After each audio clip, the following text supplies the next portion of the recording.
जी, अस्सलाम वालेकुम everyone. My name is Mahmood और आज हम अपना फर्दर लेक्चर को प्रोसीड करेंगे ऑपरेटर्स के हवाले से। लास्ट टाइम हमने ऑपरेटर्स पढ़े थे डिफरेंट टाइप्स के, जिसमें अरिथमेटिक ऑपरेटर्स आए थे, कंपाउंड ऑपरेटर आया, फिर आया इंक्रीमेंट एंड डिक्रीमेंट ऑपरेटर, जिसको हमने कहा कि हम आगे जाके इसको डिस्कस करेंगे।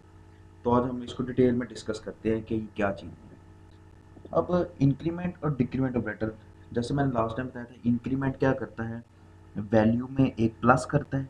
वेरिएबल की जो भी वैल्यू है, वेरिएबल, आपने ये बात हमेशा याद रखनी है, वेरिएबल की जो वैल्यू है उसमें एक प्लस करता है, नॉट एक्सप्रेशन, वेरिएबल। ठीक है। और डिक्रीमेंट क्या करता है, एक नंबर माइनस करता है। अच्छा, अब इंक्रीमेंट वेरिएबल जो ऑपरेटर है, इसको दो तरह से हम कहते हैं। एक को हम कहते हैं ये हमारा प्रीफिक्स फॉर्म है, और एक को हम कहते हैं ये हमारी पोस्ट फिक्स फॉर्म है। अच्छा, अब अच्छा, एक और बात मैं आपको बताता फिरूं। अगर आपने एक्सप्रेशन को यूज किया ना लाइक दिस, कि मैं यहाँ करके दिखाता हूँ, ए प्लस एक्स प्लस वाई, और ये इस तरह से, और इसके बाद में आपने प्लस प्लस डाल दिया, ठीक है, तो ये एक इनवैलिड है। समझ आई बात आपको? ठीक है, ये एक इनवैलिड है। अगर आप करते हो 5 प्लस प्लस, ये भी इनवैलिड है। ठीक है, क्योंकि उसने ऑपरेंड ने कहा हुआ है मेरे साथ हमेशा एक वेरिएबल होना चाहिए, एक वेरिएबल। अगर मैं यहाँ देखूँ तो यहाँ वेरिएबल नहीं, ये एक्सप्रेशन है। यहाँ देखूँ तो ये क्या है, कांस्टेंट है, लिहाजा ये दोनों मेरे पास क्या है, इनवैलिड है। ठीक है। अच्छा, अब प्रीफिक्स क्या करता है, प्रीफिक्स में आपके पास जो ऑपरेटर है वो ऑपरेंड से पहले आता है। हमने लास्ट टाइम बात की थी कि हम वेरिएबल्स को क्या कहते हैं, ऑपरेंड कहते हैं। जो वेरिएबल है वो ऑपरेटर के बाद में आता है प्रीफिक्स के अंदर। मतलब आप जहन में बिठा लें, प्रीफिक्स में हमेशा ऑपरेटर पहले आएगा और पोस्टफिक्स में हमेशा ऑपरेटर बाद में आएगा। ठीक हो गया? जैसे मैंने आपके सामने लिखा हुआ है, ये देखें और ये देखें। ठीक हो गया जी? अच्छा, अब इन दोनों का क्या डिफरेंस है इन दोनों के अंदर, ये मैं आपको बताता हूँ। देखें, अगर तो ये दोनों अकेले यूज हो रहे हैं, अकेले यूज होने से मुराद कि इनके साथ कोई और एक्सप्रेशन नहीं, कोई और वेरिएबल नहीं है, ठीक है, तो फिर तो ये बिहेव बिल्कुल दोनों सेम करेंगे, दोनों वैल्यूज में एक एक प्लस कर देंगे। ठीक है। लेकिन अगर इनको किसी एक्सप्रेशन के साथ यूज किया गया है, ठीक है, लाइक ये देखिए, मैं करता हूँ z is equal to x plus plus, तो यहाँ इसका बिहेवियर जो है वो थोड़ा सा डिफरेंट हो जाएगा। ठीक है। अगर तो मैंने इसको खाली एक लाइन के अंदर मैंने जाकर लिख दिया एक्स प्लस प्लस, इसके बाद स्टेटमेंट टर्मिनेटर डाल दिया, तो इसका क्या काम है, ये एक्स में एक प्लस कर देगा। अगर मैं ये प्लस प्लस एक्स लिख के स्टेटमेंट टर्मिनेटर डालता हूँ तो इसका काम भी क्या, ये एक प्लस कर देगा। लेकिन देखें, अगर x की वैल्यू 1 है, ठीक है, सपोज x की वैल्यू 1 है, तो देखिए मैंने x प्लस प्लस किया तो x की वैल्यू 2 हो जाएगी, और प्लस प्लस x करूंगा तो x की वैल्यू 2 हो जाएगी। लेकिन अगर मैं इसको लिखता हूँ z is equal to x plus plus और z is equal to plus plus x, मतलब साथ कोई और असाइनमेंट ऑपरेटर और वेरिएबल यूज कर लिया है, तो यहाँ अब इसका क्या काम होगा, यहाँ से जरा गौर से सुनना आपने। अब हमें पता है compiler line by line read करता है, ठीक है, लाइन बाय लाइन रीड करने के बाद वो क्या करता है, आप अब वो अगर याद हो तो हमने बात की थी, असाइनमेंट ऑपरेटर अपने साथ दो ऑपरेंड लेता है, और असाइनमेंट ऑपरेटर का क्या काम है, राइट साइड की वैल्यू लेफ्ट साइड में जाके स्टोर करना। अब जब वो इस लाइन पे आएगा, उसे यहाँ असाइनमेंट ऑपरेटर मिल जाएगा। हमने बात की थी कि जिस लाइन पे असाइनमेंट ऑपरेटर मिले वो उसके राइट साइड पे चला जाता है। वो राइट साइड पे जाएगा, उसे एक वेरिएबल मिलेगा, एक ऑपरेंड मिलेगा। वो क्या करेगा, वो फौरन क्या, उसकी एक्स की वैल्यू उठाएगा और जी के अंदर स्टोर करा देगा। यहाँ आपने ना इसको मतलब क्या लें कि इस एक्सप्रेशन को दो पार्ट्स में डिवाइड कर लें। इसके अंदर दो ऑपरेटर इस टाइम यूज हो रहे हैं। एक वो ऑपरेटर जो कहता है मेरे साथ दो ऑपरेंड होने चाहिए, और एक वो ऑपरेटर जो कहता है मेरे साथ एक ऑपरेंड होना चाहिए। अब क्या होगा, जब भी असाइनमेंट ऑपरेटर से राइट साइड पे जाएगा उसे एक ऑपरेंड मिलेगा, मतलब वेरिएबल मिलेगा। वो इस ऑपरेटर की लेफ्ट साइड पे देखेगा वेरिएबल है, हाँ जी है, उसको दो ऑपरेंड उसके पूरे हो गए। उसने क्या किया, अपना फंक्शन परफॉर्म कर दिया। उसका फंक्शन क्या था कि x की वैल्यू उठा के जी में स्टोर करा दो। उसने x की वैल्यू जो कि मेरे पास 1 थी, वो उसने उसके अंदर स्टोर करा दी, और z के अंदर क्या आ जाएगा, मेरे पास 1 आ जाएगा। उसके बाद वो आगे जाएगा, वो देखेगा अभी ये एक ऑपरेटर पड़ा हुआ है। ये एक ऑपरेटर क्या कहता है, मेरे साथ सिर्फ एक ऑपरेंड होना चाहिए, इसके साथ एक ऑपरेंड है तो वैल्यू क्या है, एक्स है। एक्स की वैल्यू क्या थी, 1 थी, तो अब प्लस प्लस होकर एक्स की वैल्यू क्या हो जाएगी, 2 हो जाएगी। ये देखिए दोबारा इस बात को समझें, z is equal to x plus plus, अगर ये किसी एक्सप्रेशन के साथ आ गया है तो क्या हुआ है, इस लाइन पे आते ही देखें असाइनमेंट ऑपरेटर है। असाइनमेंट ऑपरेटर क्या करता है, राइट साइड की वैल्यू लेफ्ट में स्टोर कराता है और कहता है मेरे साथ दो ऑपरेंड हो। जब वो नीचे वाली लाइन पे आएगा तो देखेगा x एक ऑपरेंड है, उसके लेफ्ट साइड पे असाइनमेंट ऑपरेटर, उसके लेफ्ट साइड पे भी एक ऑपरेंड। असाइनमेंट ऑपरेटर के ऑपरेंड पूरे हो गए, वो अपनी फंक्शन परफॉर्म कर देगा। असाइनमेंट ऑपरेटर x की वैल्यू उठाएगा और z में रखवा देगा। आगे जा क्या करेगा कि प्लस प्लस x है तो उस x की वैल्यू में प्लस करा देगा। ये फिर एग्जीक्यूट नहीं होगा क्योंकि ये तो एक टाइम एग्जीक्यूट हो गया है, बार बार तो नहीं ना एग्जीक्यूट होगा। ठीक है, आपने a प्लस बी फाइंड कर लिया ऑलरेडी, तो आप बार बार तो नहीं ना फाइंड करोगे। लिहाजा ये वैल्यू पहले z में जा चुकी है, उसके बाद ये प्लस प्लस होके x की वैल्यू भी मेमोरी सेल में चेंज हो जाएगी और z में स्टोर नहीं होगी क्योंकि जो इक्वल है वो ऑलरेडी अपना फंक्शन परफॉर्म कर बैठा है। इसका मतलब आपने याद रखना है कि पोस्ट फिक्स के अंदर जब आप उसको किसी दूसरी वेरिएबल के साथ डील कर रहे हो तो सबसे पहले उसकी जो ओरिजिनल वैल्यू है वो उस दूसरे वेरिएबल में जाएगी, बाद में जाके उस वैल्यू में प्लस प्लस होकर वैल्यू चेंज हो जाएगी। ठीक है, सिमिलरली अगर z is equal to plus plus x है तो यहाँ आप देखिए क्या होने लगा है, प्लस असाइनमेंट ऑपरेटर आया, वो उसके राइट साइड पे गया, राइट साइड पे उसे फिर ऑपरेटर मिल गया। इसका मतलब जो इक्वल ऑपरेटर है वो कहता है मेरे साथ दो ऑपरेंड हो, उसके लेफ्ट पे तो ऑपरेंड है लेकिन राइट पे ऑपरेंड नहीं है। लिहाजा वो क्या करेगा, उस सेकंड ऑपरेटर पे मूव कर जाएगा, वो उसे मिलेगा प्लस प्लस यूनरी ऑपरेटर। वो यूनरी ऑपरेटर कहता है मेरे साथ एक ऑपरेंड होना लाजमी है। जब वो लेफ्ट पे देखेगा लेफ्ट पे तो ऑपरेटर है, राइट पे देखेगा उसे ऑपरेंड मिल जाएगा, वो कहेगा ओके। एक्स की वैल्यू क्या थी, एक्स की वैल्यू 1 थी, एक्स की वैल्यू में उसने प्लस प्लस करवाया, एक्स की वैल्यू हो गई 2। यहाँ क्या आ गया जी, एक आप कह लें कि कांस्टेंट आ जाएगा। अब वो क्या करेगा, z इज इक्वल टू 2 है तो ऑपरेटर क्या कहता है, लेफ्ट राइट दोनों ऑपरेंड होने चाहिए, तो वो 2 को उठा के किसमें स्टोर करा देगा, z में स्टोर करवा देगा। और इसी तरह देखें z की वैल्यू भी 2 हो जाएगी और यहाँ मेरे पास x की वैल्यू भी 2 हो जाएगी। समझ आ गई आपको इस बात की। अब देखें अगर x इज इक्वल टू 1 है, अगर x प्लस प्लस अकेला लिखा जाता है तो वो 2 है, अगर प्लस प्लस x लिखा जाएगा तो वैल्यू हो जाएगी 2। लेकिन अगर मैं x की वैल्यू 1 लेता हूँ और z is equal to x plus plus करता हूँ तो z की वैल्यू 1 और x की वैल्यू 2। और अगर x की वैल्यू 1 है और मैं z is equal to plus plus x लिखता हूँ तो z की वैल्यू भी 2 और x की वैल्यू भी 2। डिटेल में मैंने अब आपको बताया कि कैसे ये होगा। सेम हमारे पास डिक्रीमेंट ऑपरेटर, डिक्रीमेंट ऑपरेटर क्या करता है, वेरिएबल की वैल्यू में एक माइनस करता है। ठीक है, अब दो टाइप के हमारे पास होते हैं, प्रीफिक्स और पोस्टफिक्स। सेम उसी तरह अगर तो ये दोनों अलग अलग आए हैं, अलग अलग से मुराद के किसी भी एक्सप्रेशन में कंपाइलर के अंदर ये अलग अलग करके लिखे हुए हैं, मैं आपको ये करके भी दिखाऊंगा जब हम कंपाइलर अपना स्टार्ट करेंगे।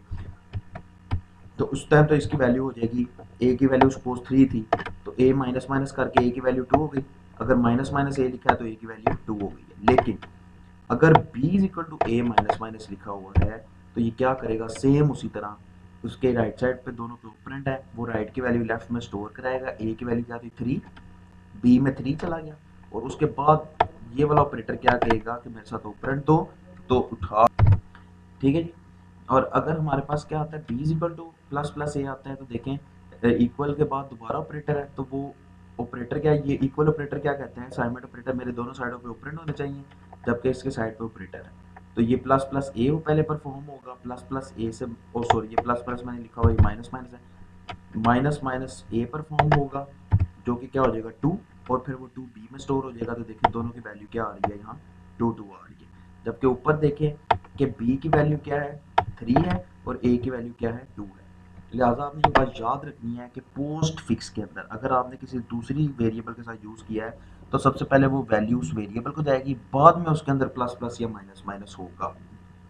ठीक है, ये बात आपने जहन में रखनी है। ये एक डिफरेंस था एक आपका इंक्रीमेंट और डिक्रीमेंट ऑपरेटर का।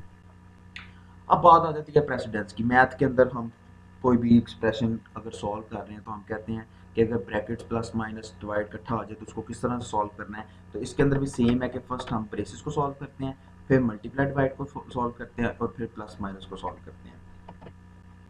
लेकिन वो कहते हैं कि अगर एक एक्सप्रेशन में मल्टीप्लाई डिवाइड प्लस माइनस सब इकट्ठा आ जाए तो फिर किस तरह से सॉल्व करना है आपने। तो आपने याद रखना है कि अगर ब्रेसिस प्लस प्लस और माइनस माइनस इकट्ठा आ जाए तो इसको लेफ्ट टू राइट सॉल्व करना है। मतलब किसी भी एक्सप्रेशन में लिखा हुआ है तो आपने उसको पहले क्या करना है, सबसे पहले ब्रेसिस को सॉल्व करना है, फिर प्लस प्लस, फिर माइनस माइनस को सॉल्व करना है। ठीक है, लाइक ए प्लस प्लस। ठीक है, तो ये मतलब इतना इसका होता नहीं है, इकट्ठे आते नहीं है, लिहाजा इसको इस तरह सॉल्व करेंगे। फिर अगर किसी एक्सप्रेशन में मल्टीप्लाई डिवाइड मॉडुलस इकट्ठा आ जाता है तो सबसे पहले मल्टीप्लाई, फिर डिवाइड, फिर मॉडुलस। फिर इसी तरह अगर इस एक्सप्रेशन में plus minus plus plus minus minus इकट्ठा आ जाता है तो सबसे पहले प्लस, फिर माइनस, फिर प्लस प्लस, फिर माइनस माइनस। फिर इसी तरह अगर किसी में इक्वल, फिर अपने पास प्लस इक्वल, फिर माइनस इक्वल, ये इकट्ठा आ जाता है तो सबसे पहले आपने डिवाइड मल्टीप्लाई, फिर मल्टीप्लाई इक्वल, फिर माइनस इक्वल, फिर प्लस इक्वल और फिर इक्वल को आपने सॉल्व करना है। ये होता है ऑपरेटर एसोसिएटिविटी। जी समझ आ गई आपको।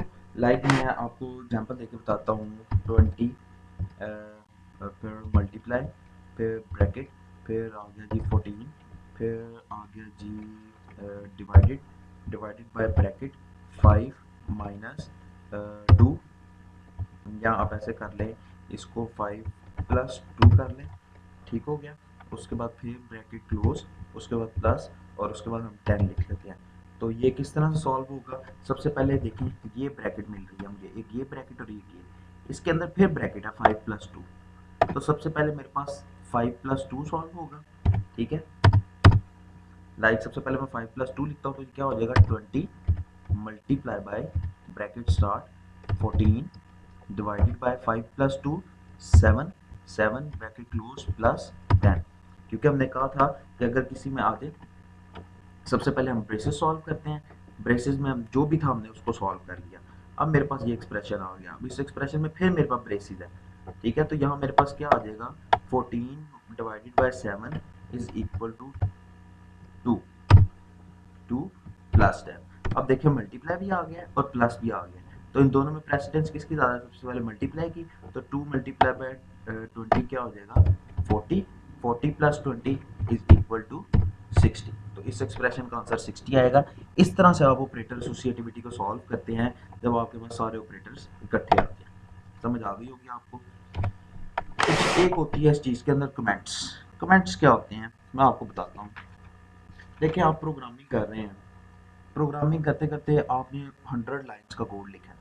अब 100 लाइन के कोड में हो सकता है आपने लाइनों के आगे निशानियां, जिसे आप हम अक्सर, चलो पहले हम डेली लाइफ एग्जांपल लेते हैं। हम अक्सर कोई चीज़ लिख रहे होते हैं, हम उसकी निशानियां लगाते हैं, हम उसके आगे लिख देते हैं कि ये मैंने इस टाइम, ये लाइन मैंने इस टाइम लिखी, ये काम मैंने इस टाइम किया, हम वहाँ गए और उसके ये इस तरीक को गए, उस तरीक को गए। ठीक है, मतलब हम पूरा अपना रिकॉर्ड रख रहे होते हैं कि हम इस टाइम इधर गए, ताकि हमें बाद में याद रह सके। ठीक है, अब कंपाइलर में आए, हमने कहा है कंपाइलर हमारी लिखी हुई हर लाइन को एग्जीक्यूट करता है।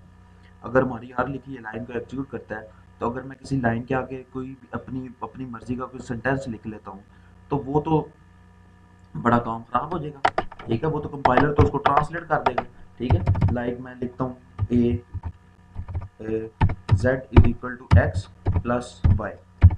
ठीक है, इसके आगे मैं लिखता हूँ एडिंग टू नंबर्स, ये मैंने अपनी याद दहानी के लिए लिख लिया। अब कंपाइलर इस लाइन पे आएगा, उस z is equal to x plus y को प्लस करेगा और z में स्टोर कराएगा और स्टेटमेंट टर्मिनेटर से लाइन खत्म, और आगे जाके ये एडिंग प्लस 2 एरर दे देगा। उसे कहेगा ये क्या है, ये तो ऊपर डिक्लेयर ही नहीं हुआ, हमने कहा था वेरिएबल को डिक्लेयर कराते हैं। तो इस तरह की पोजीशन को हल करने के लिए हमारे पास कमेंटिंग आती है। एक होता है सिंगल लाइन कमेंट, एक होता है डबल लाइन कमेंट। ठीक है, सिंगल लाइन का मतलब जो एक लाइन सिर्फ कमेंट करने के लिए, तो उसके लिए क्या होता है सिंटैक्स स्लैश, 2 स्लैशेस लगा दें आप, तो वो कंपाइलर क्या करेगा, जैसे ही इस लाइन को एग्जीक्यूट करेगा, यहाँ आएगा, यहाँ आके उसे देखेगा ये तो कमेंट है, तो इस आगे लिखा पूरी लाइन पर जो भी लिखा होगा वो छोड़ के नेक्स्ट लाइन पे आ जाएगा। समझ आ गई आपको इस चीज़ की। ठीक है। अच्छा, अगर अब यहाँ लिखा होता है a is equal to suppose s minus d, ठीक है, और नीचे कुछ भी लिखा होता है m is equal to n multiply by o, ठीक है। तो अब ये देखिए 3 लाइनें हैं, मैंने इन तीनों लाइनों को इकट्ठा कमेंट करना है, तो मैं क्या करूँगा,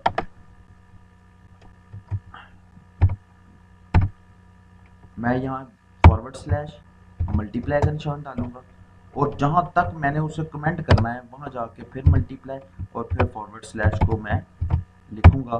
तो ये क्या करेगा, ये तीनों लाइनों को इग्नोर कर देगा। सपोज कंपाइलर यहाँ रीड कुछ भी कंपाइलर यहाँ कर रहे हैं, वो जैसे इस लाइन पे आएगा वो देखेगा ये कमेंट है, वो फिर ढूंढेगा कि ये कमेंट खत्म किधर हो रहा है, ठीक है, फिर यहाँ करके वो खत्म हो रहा है तो वो इन तीनों लाइनों को स्किप कर देगा, इन तीनों लाइनों को एग्जीक्यूट नहीं करवाएगा, ठीक है। तो कमेंटिंग हम इसलिए भी यूज़ करते हैं कि हम आगे लिख सकें कुछ भी कि ये लाइन क्या कर रही है, ताकि कल को हम किसी को अपना कोड दें तो वो पढ़ सके, अच्छा ये लाइन का मतलब ये है। और कंपाइलर इसलिए भी यूज़ होता है कि जब हमने कुछ लाइनों को प्रिंट ना करवाना हो, ठीक है, कुछ लाइनों को स्किप करवाना हो, तो हम इस चीज़ को भी फोकस करते हैं। ये हमारी सारी बेसिक्स थी, जितनी भी सी लैंग्वेज की हमने पढ़ी, डिफरेंट टाइप्स की आइडेंटिफायर्स पढ़े, कीवर्ड पढ़े, फिर इंटरप्रेटर्स पढ़े, कमेंटिंग पढ़ा है। अब इस सारी चीज़ों को हम आगे यूज़ करेंगे।